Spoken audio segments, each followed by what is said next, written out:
ఇక తెలంగాణ బీజేపీ అధ్యక్షుడిగా రామచంద్రరావు పేరు పార్టీ అధిష్టానం ఖరారు చేసినట్టు తెలుస్తోంది. కాసేపట్లో ఆయన నామినేషన్ వేయబోతున్నారు. రేపు అధ్యక్ష పదవికి ఎన్నిక నిర్వహించనున్నారు. బీజేపీ అధ్యక్ష రేసులో రాజ్యసభ సభ్యులు లక్ష్మణ్, ఎంపీ ఈటెల రాజేందర్, ధర్మపురి అరవింద్, బండి సంజయ్ ఉన్నట్టుగా వార్తలు వచ్చాయి. ఇక మహిళల కోటాలో డీకే అరుణ పేరు కూడా వినిపించింది. అయితే పార్టీ అధిష్టానం మాత్రం మాజీ ఎమ్మెల్సీ రామచంద్రరావుని ఎంపిక చేసినట్టుగా ప్రచారం జరుగుతోంది. ఇక పూర్తి సమాచారం ఇచ్చేందుకు మా కరెస్పాండెంట్ నాగేంద్ర లైవ్లో జరుగుతున్నారు. Good morning Nagendra. So BJP అధ్యక్ష పదవి తెలంగాణకు సంబంధించి చాలా పెద్ద డిబేటే జరిగింది. ఈటెలకి ఎక్కువ ఇస్తారని ఒక వార్తలు, అరవింద్కి ఇస్తారని ఒక వార్తలు, మహిళా కోటలో డీకే అరుణ రాబోతున్నారేమో ఒక వార్తలు, ఇలా రాజా సింగ్ కూడా నాకు కూడా ఒకసారి అవకాశం ఇస్తే బాగుంటుందని ఆయన చెప్పడం. సో ఎంతమంది పోటీ మధ్య ఎవరికిస్తారని ఉత్కంఠ అయితే కంటిన్యూ అవుతూనే వచ్చింది. ఇక ఫైనల్గా రామచంద్రరావు వైపే మొగ్గు చూపినట్టుగా తెలుస్తోంది. ఏంటి ఆయన వైపు మొగ్గు చూపిన కారణాలు ఏం చెప్పుకోవచ్చు? ఇక రామచంద్రరావు పేరు కన్ఫర్మేనా?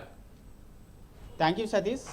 తెలంగాణ రాష్ట్ర బీజేపీ అధ్యక్షుడిగా దాదాపు మాజీ ఎమ్మెల్సీ రామచంద్రరావు దాదాపు ఖరారైందనేటటువంటి వార్తలు వినిపిస్తున్నాయి. ఎందుకంటే ముఖ్యంగా పార్టీలో ముఖ్యంగా చాలా సీనియర్ నేత, అదేవిధంగా ఆర్ఎస్ఎస్ బ్యాక్గ్రౌండ్ ఉన్నటువంటి వ్యక్తి రామచంద్రరావు. ప్రస్తుతం ఇవన్నీ కూడా అతనికి కలిసి వచ్చాయి అనేటటువంటి అంశం చాలా స్పష్టంగా అర్థమవుతుంది. ఇప్పటికే అధిష్టానం మాజీ ఎమ్మెల్సీ రామచంద్రరావుకి ఆదేశాలు కూడా జారీ చేసింది. నామినేషన్ దాఖలు చేయాలి, బీజేపీ రాష్ట్ర అధ్యక్షుడికి సంబంధించినటువంటి పదవి కోసం అంటూ కూడా ఇప్పటికే అధిష్టానం ఆదేశాలు జారీ చేసింది అనేటటువంటి వార్తలు అయితే వినిపిస్తున్నాయి. మరి కాసేపట్లో మధ్యాహ్నం 2 గంటలకి నామినేషన్ వేసేటటువంటి అవకాశాలు అయితే కనిపిస్తున్నాయి. ముఖ్యంగా దీంతో పాటు మరొకవైపు అధ్యక్ష పదవి కోసం గత కొన్ని నెలలుగా ఢిల్లీ కేంద్రంగా కానీ, అదేవిధంగా రాష్ట్ర కార్యాలయంలో చాలా పెద్దగా ఆశ పెట్టుకున్నటువంటి నేతలంతా కూడా ఇప్పటికే బీజేపీకి సంబంధించినటువంటి అధిష్టాన పెద్దలంతా కూడా బీజేపీ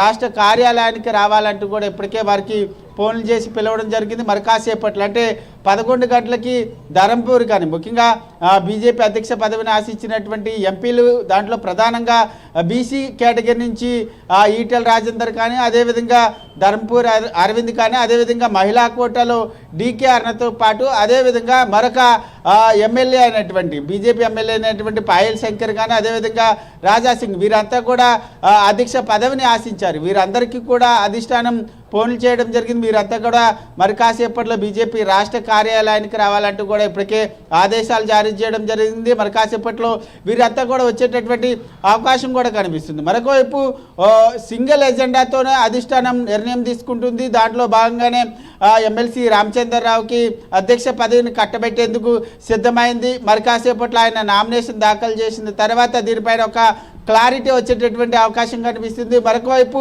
మేము సైతం వెనక్కి తగ్గేది లేదనేటటువంటి ధోరణిలో ప్రధానంగా అరవింద్ ధరంపూరి కానీ, మరొకవైపు ఎమ్మెల్యే రాజా సింగ్, ఇద్దరు కూడా మేము కూడా నామినేషన్ దాఖలు చేసి తీరుతామనేటటువంటి అంశాన్ని ఆయన అనుచరుల దగ్గర చెప్పినట్లు తెలుస్తుంది. మరి వీరి విషయంలో అధిష్టాన పెద్దలు వారిని బుజ్జగించేటటువంటి ప్రయత్నం చేస్తారా లేదా అనేది మాత్రం చూడాల్సినటువంటి అంశంగా అయితే కనబడుతుంది. మరి కాసేపట్లో బీజేపీ రాష్ట్ర కార్యాలయం కేంద్రంగా చాలా కీలకమైనటువంటి సమావేశం కూడా జరిగేటటువంటి అవకాశం కనిపిస్తుంది. ఎందుకంటే టికెట్ ఆశించినటువంటి, అధ్యక్ష పదవిని ఆశించినటువంటి వారందరినీ కూడా కూర్చోబెట్టి అధిష్టాన పెద్దలందరూ కూడా బొజ్జగించేటటువంటి ప్రయత్నం చేస్తారు. దీంతో పాటు ముఖ్యంగా ఎమ్మెల్సీ రామచంద్రరావుకి అధ్యక్ష పదవిని కన్ఫామ్ చేస్తున్నటువంటి నేపథ్యంలో మిగిలినటువంటి కీలకమైనటువంటి పదవుల్ని వీరికి ఇచ్చేటటువంటి అవకాశం ఉంది. ఎందుకంటే గతంలో ఎన్నడూ లేని విధంగా బీజేపీ పార్టీకి సంబంధించినటువంటి వర్కింగ్ ప్రెసిడెంట్ పదవిని కూడా తెరపైకి తీసుకురావాలనేటటువంటి ఆలోచనలో ఉన్నటువంటి నేపథ్యంలో వర్కింగ్ ప్రెసిడెంట్తో పాటు కొన్ని కీలకమైనటువంటి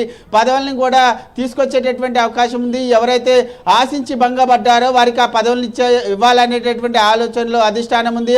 ఆ నిర్ణయాన్ని మరకాసేపట్లో ఈ నేతలందరికీ కూడా తెలియజేసేటటువంటి అవకాశం అయితే కనిపిస్తుందని చెప్పాలి Satish. Right, thank you Nagendra.